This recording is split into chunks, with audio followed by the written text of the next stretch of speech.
শুধু অকারণ পুলকে ক্ষণিকের গান গাঁরে আজি প্রাণ ক্ষণিক দিনের আলোকে। যারা আসে যায় হাসে আর চায়, পশ্চাতে যারা ফিরি না তাকায়, নেচে ছুটে ধায় কথা না শুধায়, ফুটে আর টুটে পলকে। তাহাদেরই গান গাঁরে আজি প্রাণ ক্ষণিক দিনের আলোকে। নমস্কার দর্শক বন্ধুরা, আমি তমা একেবি টিভির আমন্ত্রণে অনুষ্ঠানটিতে আপনাদের সবাইকে জানাই স্বাগত। কথার সাথে কথা জড়িয়ে গেলে গাঁথা হয় কথার মালা, আর এই কথার মালাকে যারা মানুষের হৃদয়ে পরিয়ে দেন তাঁদেরকে বলা হয় বাচিক শিল্পী। আজকে আমাদের অনুষ্ঠানে আমাদের রাজ্যের বাচিক শিল্পের জগৎ থেকে এমন একজন মানুষকে আমরা পেয়েছি, যিনি একজন ঘোষক, সঞ্চালক, উপস্থাপক এবং বাচিক শিল্পে যার স্বাক্ষর রয়েছে বহুদিন ধরে, শিল্পী উদয়শঙ্কর ভট্টাচার্য। নমস্কার। নমস্কার। একেবি টিভির আমন্ত্রণে আপনাকে অনেক অনেক স্বাগত জানাই। নিশ্চিতভাবেই, এবং একেবি টিভির সবাইকে আমার পক্ষ থেকে আন্তরিক শুভেচ্ছা এবং অভিনন্দন জানাচ্ছি, কারণ একেবি টিভি দিন দিন যেটা দেখতে পাচ্ছি, নিশ্চিতভাবেই তারা একটা দারুণ একটা শুরু করেছে টিভি, এবং আমি আশা করি যে অচিরেই সেটা একটা নির্দিষ্ট লক্ষ্যে পৌঁছবে এবং রাজ্যবাসীর মন জয় করবে। অবশ্যই এই শুভকামনা আমরা নিলাম আপনার কাছ থেকে। আর অনুষ্ঠানের শুরুতেই যে জিজ্ঞাসা বা প্রশ্ন বলতেই পারেন আপনার কাছে আমাদের রইল, তা হলো কিসের আবেগে বা কোন ভালোবাসার টানে কবে এবং কিভাবে এই বাচিক শিল্পের জগতে আপনার প্রবেশ? হ্যাঁ, এটা খুবই গুরুত্বপূর্ণ আমার জীবনে। তখন তো আর বাচিক শিল্পী বলা হতো না, তখন আমরা প্রাণের আবেগে হৃদয় থেকে উচ্চারণ করতাম। আমার মনে পড়ে আমার ছোটোবেলাটা কেটেছে কৈলাসহরে, এবং কৈলাসহরে মূলত কিছু কিছু কবিতা আমরা শুনতাম, এবং আমার নাটকের গুরু হচ্ছেন রবীন্দ্র ভট্টাচার্য, যাকে এখনও নয়, তিনি সর্বক্ষেত্রেই তিনি আমাদের লিজেন্ডারি একজন মানুষ, এবং তিনি আমার নাটকের হাতেখড়ি দিয়েছিলেন ওইখানে। সে থেকেই নাটক শুরু, এবং নাটকের মধ্যেই তো সেই বাচিক বিষয়টা লুকিয়ে থাকে। এবং তারপরে বাবার চাকরি সূত্রে চলে এলাম আগরতলায় আসার পর থেকে বলতে পারো যে একটা ভিন্ন মোড় নিল। সেটা বলছি 60-এর দশকের প্রায় শেষ দিকের কথা বলছি। 60-এর দশকে তো আমাদের ছোটোবেলাটা কেটেছে বাংলাদেশের মুক্তিযুদ্ধ এবং তার সঞ্জাত যে বিষয়গুলো, গান, এবং বিশেষ করে আকাশবাণী কলকাতা কেন্দ্র থেকে প্রচারিত যে সমস্ত স্বাধীনতার গান শুধু নয়, যে সমীক্ষাগুলো প্রচারিত হতো দেবদুলাল বন্দ্যোপাধ্যায়ের কণ্ঠে, সেই বিষয়গুলি শুনতে শুনতে একটা নেশার মতো হয়ে গেছিল। দেবদুলাল বন্দ্যোপাধ্যায়কে একেবারে নিজের প্রাণের আসনে অনেকের মতো আমিও বসিয়ে দিয়েছিলাম। এবং তারপর থেকে ধীরে ধীরে আগরতলা আসার পর থেকেই আমি যুক্ত হই ত্রিপুরা সংস্কৃতি পরিষদে। ত্রিপুরা সংস্কৃতি পরিষদে তখন চাঁদের হাট, কে নেই সেখানে? আমাদের গানের জগতের এবং বাচিক শিল্পের জগতের অঙ্গনের যারা রয়েছেন প্রত্যেকেই ত্রিপুরা সংস্কৃতি পরিষদের সঙ্গে যুক্ত ছিলেন। যেটা বলার সেটা হলো, ত্রিপুরা সংস্কৃতি পরিষদই ছিল ত্রিপুরার সাহিত্য, সংস্কৃতি, বিশেষ করে সংস্কৃতির মূল চালিকা শক্তি এবং আপনার অনুপ্রেরণা তো নিশ্চয়ই, কারণ এইখানে ছিলেন আমার গুরু বলতে পারি হীরালাল সেনগুপ্ত, তারপরে কল্যাণ রায়, নাটকের ক্ষেত্রে শিবদাস বন্দ্যোপাধ্যায়, তারা ছিলেন সেখানে। সঞ্জীব ব্যানার্জি, যিনি বর্তমানে কলকাতা আছেন, এখানে বিএসএনএলে ওইখানে চাকরি করতেন, এবং এই শুভাশিস তলাপাত্র, এবং তারা এখানে ছিলেন। সব মিলে একটা দারুণ ব্যাপার। এবং ওইখানেই মূলত কাজী সব্যসাচীর কণ্ঠে কবিতা শুনতে শুনতে, কাজী সব্যসাচী তখন সবেমাত্র আমরা ওই গ্রামোফোনে শুনছি কাজী সব্যসাচীকে। আমাদের সূর্য রোডে একটি দোকান ছিল, সত্য সাহার দোকান, সেখানে আমরা বাইরে দাঁড়িয়ে শুনতাম। এবং বিশেষ করে তখন HMV-তে যে গান টান বেরোতো সেগুলিতে প্রচণ্ড একটা আগ্রহ ছিল। আগ্রহ থাকার কারণে ওইখান থেকে বই কালেকশন করতাম। ওই শারদ অর্ঘ্য বলে বই বেরোতো, এবং সঙ্গে কাজী সব্যসাচীর কবিতা। তো এইখান থেকেই ধীরে ধীরে একটা ভালো লাগা এলো, এবং সেটা পরবর্তী সময়ে ভালোবাসায় পরিণত হলো, এটাই বলার। ঠিক ঠিক। যখন কাজী সব্যসাচীর কথা আপনি তুললেনই, তখন কিন্তু আপনার প্রিয় দু চারটা লাইন আমরা শুনতে চাইবো। না, কাজী সব্যসাচী বলা মানে হচ্ছে একটা দুঃসাহস করা। এই দুঃসাহস তো, যেমন কাজী সব্যসাচীর কবিতা আমাদের মানে সবসময় কানে শুনতাম, বলবীর বল চির উন্নত মম শির, শির নেহারি নত শির ওই শিখর হিমাদ্রির, বলবীর বল চির উন্নত মম শির। এই যে বিষয়গুলো শুনতে শুনতে নিজের মনের মধ্যে একটা দ্রোহের একটা বিষয় এসে যেত। এবং তারপর থেকে মূলত মানে আমাদের বাংলা চরাচরে কবিতার যে চর্চা, মূলত কাজী সব্যসাচী হচ্ছেন তার অনুপ্রেরণা। তুমি যদি কলকাতার দিক বলো, মানে পশ্চিমবঙ্গের দিক বলো, এবং আমাদের আগরতলা তো বটেই, কাজী সব্যসাচীর অনুপ্রেরণাতেই অনেকেরই এই লাইনে চলে আসা। একদম বাংলাদেশ কবিতা এবং নানা ধরনের আরো কবিতা কাজী সব্যসাচীর গলায় আমরা শুনেছি। পরবর্তী সময়ে প্রদীপ ঘোষ, ওই আজ সৃষ্টি সুখের উল্লাসে মোর, মুখ হাসে মোর, চোখ হাসে মোর, টকবগিয়ে খুন হাসে আজ সৃষ্টি সুখের উল্লাসে, সেগুলি সব নজরুলের। এবং তখন মানুষের মন এত সংবেদনশীল ছিল, এই সমস্ত কবিতাগুলি কিন্তু আবৃত্তির জন্যে খুবই মানুষ গ্রহণ করেছিল এই কবিতাগুলি। ঠিক ঠিক। এবং স্বাধীনতা সংগ্রামের ক্ষেত্রেও কিন্তু এই সমস্ত কবিতা আমাদের স্বাধীনতা সংগ্রামীদের বেশ উদ্দীপনা জুগিয়েছিল কিন্তু এই নজরুলের এই কবিতাগুলো সত্যি অসাধারণ। আর এখন জানতে চাইবো যে আমাদের এখনকার জেনারেশন যারা বাচিক শিল্প নিয়ে কাজ করতে চায়, যারা শিল্পী হয়ে উঠতে চায়, তাদের ঠিক কোন কোন বিষয়ে নজর রাখা উচিত বা কোন কোন বিষয়গুলির উপর নজর দিয়ে কাজ করা উচিত? হ্যাঁ, বাচিক শিল্প, আগে আমরা বলতাম আবৃত্তি, তারপরে বলো কবিতা বলে ভালো, এই রকম ব্যাপার ট্যাপার ছিল। তো এখন বাচিক শব্দটা চলে এসেছে তার মধ্যে। তো আমি বাচিক শিল্পী হিসেবে বা বাচিক চর্চা হিসেবে কাজ করছি দীর্ঘদিন ধরে এই আগরতলার বিভিন্ন মঞ্চে। সেইখানে প্রথমেই একটা কথা বলে দেওয়া ভালো যে খুব প্রফেশনালি এই কাজটাকে নেবার মতো রাস্তা কিন্তু নেই। কারণ আমাদের সমাজ ব্যবস্থায় বা আমাদের আর্থসামাজিক যে পরিস্থিতি, তাতে যেভাবে সব কিছু পাল্টে যাচ্ছে, সেখানে বাচিক শিল্পকে পেশা হিসেবে নেবার ক্ষেত্রে প্রতিবন্ধকতার জায়গা আছে। ভীষণ দুঃসাহসের ব্যাপার। দুঃসাহস, এটা মানে যদি তারপরেও কেউ সেটা গ্রহণ করেন সেটা অন্য ব্যাপার, কিন্তু আমি মানে নেতিবাচক কথা বলছি না, কিন্তু প্রথমে যেটা সত্য সেটা বললাম।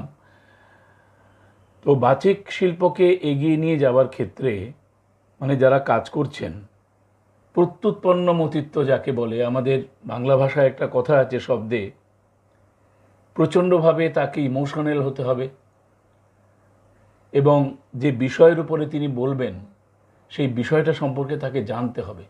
উল্টোপাল্টা কথা বললে সেখানে হবে না। আর আরেকটা বিষয় আছে, এইখানে যারা মানে কবিতার চর্চার যে সংস্থাগুলো আছে, আমি দেখেছি, হয়তো আমার কথায় কেউ মনক্ষুণ্ণ হতে পারেন, এইখান থেকে যে খুব একটা বেশি মানে মঞ্চ সঞ্চালনার শিল্পীরা বেরোচ্ছেন এমন কিন্তু নয়। হ্যাঁ ঠিক, আবৃত্তি শিল্পী বেরোচ্ছে, হ্যাঁ, কিন্তু মঞ্চ সঞ্চালনার বিষয়টা আলাদা। প্রথমত যে বিষয়টাকে আমি করতে যাচ্ছি, একটা জিনিস মনে রাখতে হবে, যিনি মঞ্চ সঞ্চালনা করেন তার যিনি মাইক নিয়ে আসেন মোটামুটি সেই সময়তে কিন্তু তারও আসতে হয়, এবং অনুষ্ঠানের শেষের পরে যিনি মাইক লাগান তাকে যেতে হয়, মঞ্চ যিনি বাচিক শিল্পী তাকেও যেতে হয়। সেই ক্ষেত্রে যে বিষয়গুলি আছে, যেমন একটা বিষয় রবীন্দ্রনাথ নিয়ে ভাষা জানলে পরে হবে না।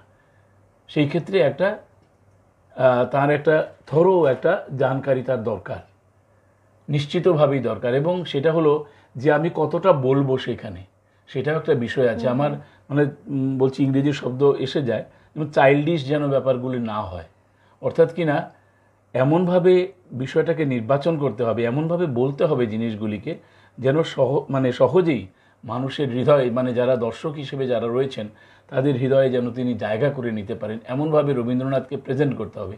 আরেকটা বিষয় হলো যে আমার সময়তে আমি দেখেছি মানে বাচিক শিল্পীরা, মানে যারা মঞ্চ সঞ্চালনার কাজ করেন, তারা কিন্তু মঞ্চে যেতে চান না। মানে তাদেরকে মঞ্চে যাওয়ার ট্রেনিংটা দেওয়া হতো না। তারা খাতা নিয়ে আসতেন, আমার নিজের চোখে দেখা, ব্যাকগ্রাউন্ড থেকে। হ্যাঁ, ব্যাকগ্রাউন্ড থেকে খাতা দেখে দেখে রবীন্দ্রনাথ সম্পর্কে বলছেন, নজরুল সম্পর্কে বলছেন, বা বিভিন্ন বিষয় সম্পর্কে বলছেন। তো অর্থাৎ কিনা সেই যে সাহসটা, সেই সাহসটা কিন্তু তখন ছিল না। আমি নিজের চোখে দেখেছি। কিন্তু আমার সীমিত মানে যে মানে জ্ঞান আছে, বা আমার যেটুকু আমি জানি বুঝি, সেখানে আমি কিন্তু কোনো দিন আমি বই খাতা নিয়ে মঞ্চে উঠিনি, মানে সঞ্চালনা করার জন্য আমি মঞ্চে উঠিনি। আমি আমার নিজস্ব জ্ঞান বুদ্ধিতে যতটা পারি আমি বলেছি, বলার চেষ্টা করেছি। আমার মনে হয় সেটা একজন পড়াশোনা করতে হবে, হ্যাঁ, সেটা আগে অনুষ্ঠানের পড়াশোনা আগে করার পরে বিষয়টা। সেটা আত্মস্থ না করলে সেটা কিন্তু বলাটা ঠিক মতো আসবে না। অর্থাৎ সেখানে একটা জড়তা থেকেই যাবে। থেকে যাবে। এবং বিষয় সম্পৃক্ততা হচ্ছে একটা গুরুত্বপূর্ণ বিষয়। বিষয়ের সঙ্গে একেবারে যুক্ত থাকতে হবে ঠিক। যে কোনো বিষয়ের উপরে। আকাশবাণীতে যখন আমি আকাশবাণীতে এখনও নিউজ পড়ি, 1991 সাল থেকে এখন পর্যন্ত পড়ছি নিউজ, তো মানুষ কীরকমভাবে শোনেন সেটার একটা উদাহরণ আমি দিচ্ছি, আমার মনে পড়ে। তো তখন তো আকাশবাণী খুবই জনপ্রিয়। মনসুর আলী মারা গেছেন, একজন রাজনৈতিক নেতা মারা গেছেন, এবং তিনি সেই খবরটা আমার বলার কথা ছিল, মানে বলেছি আমি খবরটা। তো বলার পরে আমাদের কাছে নিউজটা একটু অন্যরকম ছিল। অন্যরকম বলতে সেটা সঠিকভাবে নিউজটা আসেনি, সকালে না বিকেলে। সম্ভবত বলেছিলাম বিকেলে মারা গেছে, স্ক্রিপ্ট যা ছিল সেভাবেই বলেছি। আমাদের তো কিছু করার মানে ইয়ে নেই, ক্ষমতা নেই, বলেছি। কিন্তু সঙ্গে সঙ্গে আকাশবাণী ডিউটি রুমে ফোন এসছে যে উনি যেটা বলেছেন এটা তো ভুল বলেছেন, উনি সকালে মারা গেছেন, মনসুর আলী। তো আমাদের যারা দর্শক, সেটা হয়তো অনেক দূর থেকে বলেছেন, কিন্তু আমি যখন মঞ্চে সঞ্চালনার কাজ করব তখন দর্শক তো আমার একেবারে সামনে বসে আছেন। আমার এমন কোনো কথা, এমন কোনো বিষয় আমার সেখানে বললে হবে না যেটা আমাকে মানে ভেসে দেওয়ার মতো, মানে ভাসিয়ে দেওয়ার মতো। এই বিষয়গুলোকে লক্ষ্য রাখতে হবে নিশ্চিতভাবেই। মঞ্চ সঞ্চালনার ক্ষেত্রে এই মানে আমি আমার অভিজ্ঞতার কথা বলছি, সবাই একমত নাও হতে পারেন। গত পরশুদিনই একটা অনুষ্ঠানের সঞ্চালনা ছিল, যেখানে একেবারে প্রবীণ একজন মানুষ মারা গেছেন এবং আরেকজন নবীন শিল্পী মারা গেছেন। তো সেইখানে যে একটা কন্ট্রাস্ট, এবং সেইখানে সমস্ত হাই প্রোফাইল মানুষেরা ছিলেন, পূর্বতন মুখ্যমন্ত্রী থেকে শুরু করে অনেকেই ছিলেন সেখানে। তো সেইখানে আমি যদি বলি যে এখন বলবেন এই, এখন বলবেন অমুক তমুক, তাহলে একটা কাট ব্যাপার হয়ে যায়।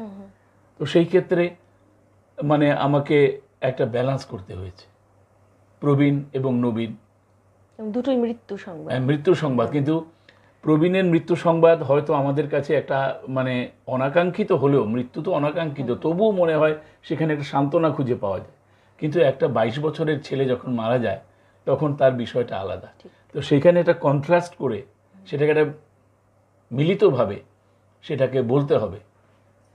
তো সঙ্গে সঙ্গে রিফ্লেক্স কিছু কাজ করতে হবে, যে একজন বলে গেছেন তারপরে আমি কি বলবো, তার কথাটাকে নিয়ে আমি দু একটা কথাকে সংযুক্ত করে আমি বলবো। তো সেটা তো আমার আগে থেকে বানানো হলে হবে না। ঠিক ঠিক। সেই ক্ষেত্রে সেই রিফ্লেক্সটা দরকার। হ্যাঁ, নজর রাখতে হবে নিশ্চয়ই। যারা নতুন ভাবে বাচিক শিল্পী নিয়ে কাজ করতে যায় প্রত্যেকে এই বিষয়গুলো নিয়ে ভাবতে হবে এবং নজর রাখতে হবে। আমি জানি না আমার যিনি পরিচালনা করছেন তিনি সেন্সর করবেন কিনা। তো একটা কথা বলছি, কিছুদিন আগে আমাদের একটা শোভাযাত্রার মধ্যে একটি শব্দ হয়েছিল, মানে বলা হয়েছিল মায়ের গমন।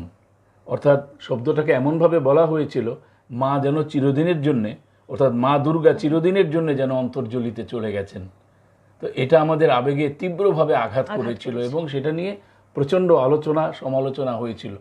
তো যিনি বলছেন তাকে শ্রদ্ধা রেখেই বলছি যে এই বিষয়টা ওনার সেইভাবে আনাটা উচিত হয়নি। অর্থাৎ স্পর্শকাতরতার যে জায়গাটা, সেটা কোন জায়গায় কোন লেভেলে থাকলে পরে, কারণ ব্যাপারটা লাইভ হচ্ছে। আরেকটা কথা হলো যে আমরা যখন আমরা করোনাকালীন সময়ের পরে অনেক কিছু লাইভ হয়ে গেছে। আমাদের যে সীমিত পরিসর ছিল, মঞ্চের মধ্যে গেলাম, সেখানে 200-300 লোক থাকলো, সেটা একরকম ভালো বা খুব ভালো বলেছেন বা সঞ্চালক তেমন ভালো না, ঠিক আছে। কিন্তু এখন যখন আমরা এই কোভিডের পরে লাইভ অনুষ্ঠান চলছে, এবং কোভিডের সময়তেই তো বিশেষ করে এই লাইভগুলো চালু হলো, সেখানে আমরা দারুণ দারুণ সব অনুষ্ঠান দেখেছি।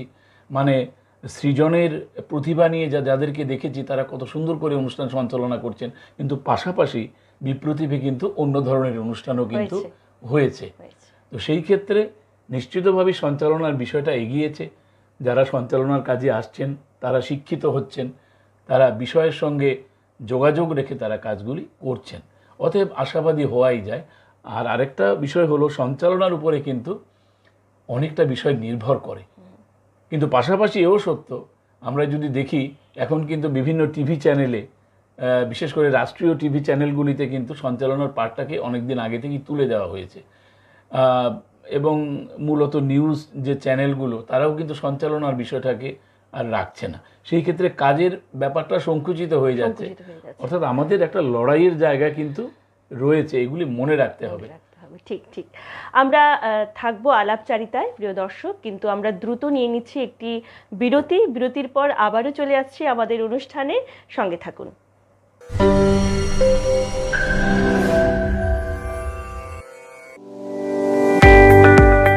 বাংলা নববর্ষের আনন্দে এবার মামুনি বাজাজের মেগা এক্সচেঞ্জ ধামাকায় 1 লক্ষ টাকার পুরস্কার জেতার সুযোগ। হ্যাঁ, একদম ঠিক শুনছেন, আপনার জন্য 1 লক্ষ টাকার পুরস্কার জেতার সুযোগ দিচ্ছে মামুনি বাজাজ। তাহলে আপনার স্বপ্নের বাজাজ বাইকটি কিনতে সোজা চলে আসুন মামুনি বাজাজের শোরুমে। নিয়ে আসুন আপনার যে কোনো পুরনো মোটরসাইকেল অথবা স্কুটার, আর নিয়ে যান ওয়ার্ল্ড ফেমাস বাজাজ মোটরসাইকেল। এছাড়াও পাচ্ছেন 10 লিটার পেট্রোল, অ্যাক্সেসরিজ সহ হেলমেট সম্পূর্ণ বিনামূল্যে। এই আকর্ষণীয় অফারটি চলবে 30 এপ্রিল 2025 পর্যন্ত। Mamuni Bajaj, motor stand, Bishalgarh, Sipahijala, Tripura. Phone number 9612133889, 9089440011।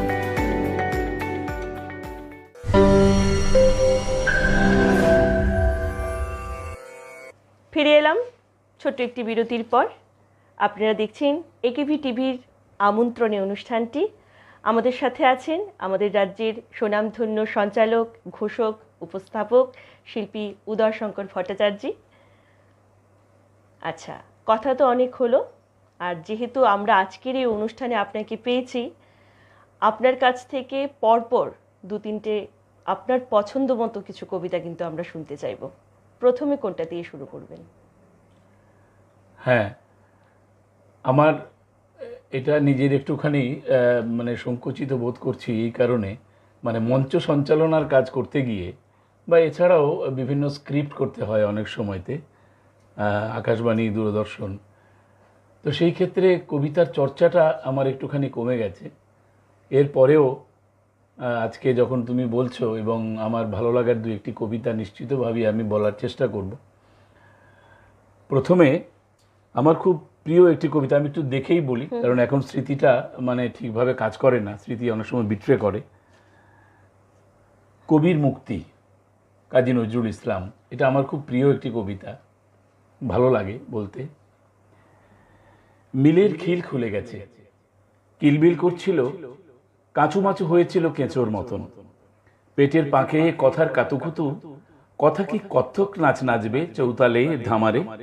Taltala দিয়ে যেতে হলে কথাকে যেতে হয় কুতিয়ে কুতিয়ে, তালের বাধাকে গুতিয়ে গুতিয়ে।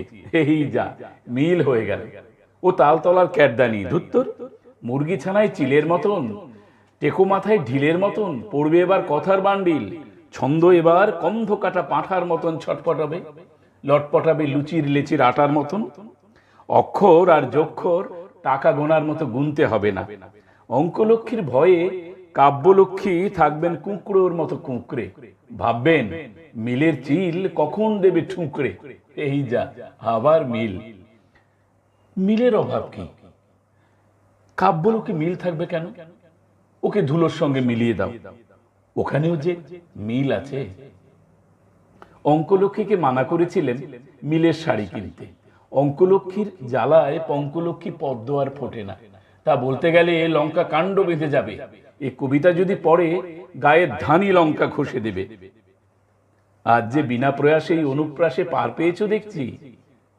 মিল আসছে যেন মিলনের মেলায় মিলের ভিড়। না, কবিতা লিখি, তাকে দেখেছিলেন আমার মানুষকে, ভেটকি মাছের মতো চেহারা, শাড়ির সঙ্গে যেন তার আড়ি, জামা ব্লাউজ সেমিজ পরে না, দরকারি বা কি তরকারি বেচে, সরকারি ষাঁড়ের মতো নাদুস নুদুস, চিচিঙ্গের মতো বেনি দুলছিল। সে যে দেশের সে দেশে আঁচলের চল নেই, চলেন গজগমনে, পায়ে আলতা নেই, চাল তার রং, নাম বললে আজুরি। আমি বলি ধর তুমি কাজুরি। হাতে চুড়ি নেই, তুড়ি দেয় আর মুড়ি খায়, গলায় হার নেই, ব্যাগ আছে, পায়ে গৌদ, আমি বলি প্যাগোড়া সুন্দরী। গান গায় ওগো মরে মিয়া, ভুল শুনি ও গায় ওগো বড়ে মিয়া, ভক্ত হাতিয়ার গান ও গায়, গেও সুরে চাঁপা ফুল কেয়ার গান। দাঁতে মিশি, মাঝে মাঝে পিসি বলতে ইচ্ছে করে। ডাগর মেয়েরা আমাকে যে হাঙর ভাবে, হৃদয়ে বাঁকুড়ার দুর্ভিক্ষ, ভিক্ষে চাই না শিক্ষে দিয়ে দেবে, তাই তো ধরেছি এই রক্ষেকালীর চেঁড়িকে, নেংটির আবার বকেয়া সেলাই। কবিতা লেখার মশলা পেলেই হলো, তা নাই বা হলো গরম মশলা। না, ঘুম আসছে, রান্নাঘরের ধুম আসছে। বউ বলে নাক ডাকছে না শাঁখ ডাকছে, আবার মিল আসছে, ঘুম আসছে, মিল আসছে। অসাধারণ। এবং কতগুলো সবজি, ফল, সবকিছুর মিল বন্ধন রয়েছে এই কবিতাতে, সত্যি অসাধারণ। নজরুলের একেবারে অন্যরকম একটা কবিতা হ্যাঁ, এটা। একেবারে অন্যরকম, মানে একেবারে ছন্দের বাইরে গিয়ে। নজরুলকে যেমন আমরা দ্রোহের কবি হিসেবে সাজিয়ে রেখেছি, তার বিপ্রতীপ এই কবিতাটি। সত্যি দুঃখী আর বলবে না এই কবিতাটা শুনলে। ঠিক ঠিক। এবার কিন্তু আরেকটি কবিতা আমরা শুনবো। আরেকটি কবিতায় যাই।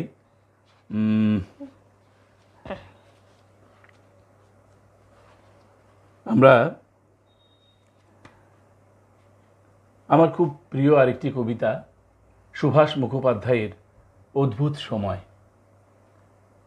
আমার মনে হয় মানে আমাদের সময়ের সঙ্গে খুব মিলে যাবে কবিতাটি।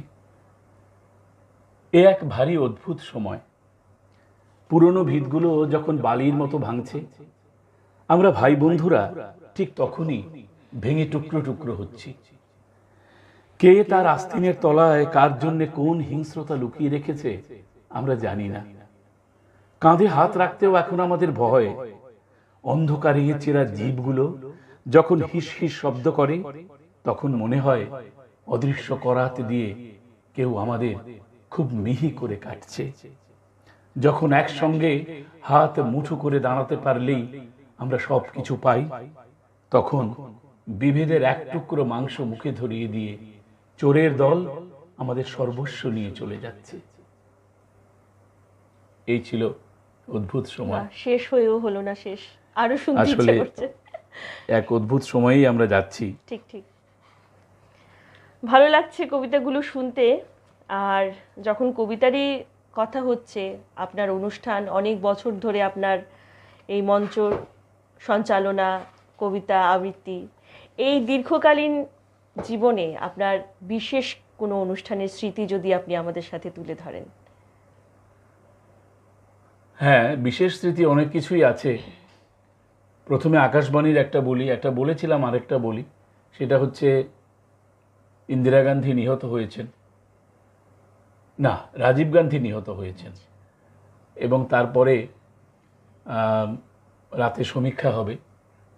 সেই সমীক্ষা যিনি লিখেছেন এবং তিনি এসছেন, তিনিও কাঁদছেন, এবং আমরা সবাই নিউজ রুমে সবাই মুহ্যমান শোকে। তো আমার উপরে পড়েছে সেটার দায়িত্ব, সেটা পড়ছি এবং পড়তে পড়তে আমারও কান্না এসে গেছে। নিজেকে বহু কষ্টে মানে দমিয়ে রেখে সেটা পড়া শেষ করেছি এবং তারপরে যিনি লিখেছিলেন এবং আমাদের নিউজ এডিটর থেকে শুরু করে সবাই মিলে, এবং তারপরে অফিসে যে ফোন এসেছিল অন্ততপক্ষে 10-12টা ফোন অ্যাটেন্ড করতে হয়েছিল আমাদের নিউজ এডিটরকে। একটা অসামান্য উচ্চতায় পৌঁছে গিয়েছিল, নিশ্চিতভাবে মানুষের মনে লেগেছিল বিষয়টা, সেটা আজও মনে পড়ে। সত্যি এটা তো ভোলার নয় একদম। তো আমরা আজকের এই অনুষ্ঠানে আপনার সঙ্গে গল্প করলাম, কথা বললাম, আলাপচারিতায় ছিলাম। অনুষ্ঠান শেষ করব, কিন্তু অবশ্যই শেষ করার আগে যার কবিতা একটাও শোনা হয়নি তিনি হলেন রবি ঠাকুর। আপনার কাছ থেকে রবি ঠাকুরের 2-4টা লাইন শুনব। 2-4টা লাইন আমি একটা কবিতা বলতে পারি কি? হ্যাঁ আচ্ছা বলি তাহলে। রবীন্দ্র, এটাও একটু অন্যরকম কবিতা, এটা শুনেছ নিশ্চয়ই। এটা একটা ছন্দের কবিতা এবং রবীন্দ্রনাথ সম্ভবত এই রকম ছন্দে মানে এই রকম ভাষায় আর কবিতা লেখেননি। আমি বলেছি অনেক জায়গায় বলি কবিতাটা সুযোগ পেলেই। এটা হচ্ছে নাসিক হইতে খুড়ার পত্র। এটা রবীন্দ্রনাথের কৈশোরকে বেরিয়েছিল। कलकत्ता में चला गयो रे शूरन बाबू मेरा, शूरन बाबू आशुल बाबू शकल बाबू को शेरा, खूड़ा सबको कैको ने ही पतिया भेजो बच्चा, महीना भर कुछ खबर मिले ना ये तो नहीं अच्छा, कौपल कौपल कहाँ कपल रे टपल हमारा मंदो, सकल बेलाते ना ही मिलता कौपल का नाम गंधो, घर को जाके कैको बाबा तुमसे हमसे फरखत, 2-4 कलम लिख दियोगे इसमें क्या है हरकत, प्रवास को एक सीमा पर हम बैठ के आची एकला, सुरे बाबा को बसते आंख से बहुत पानी निकला, भात खाता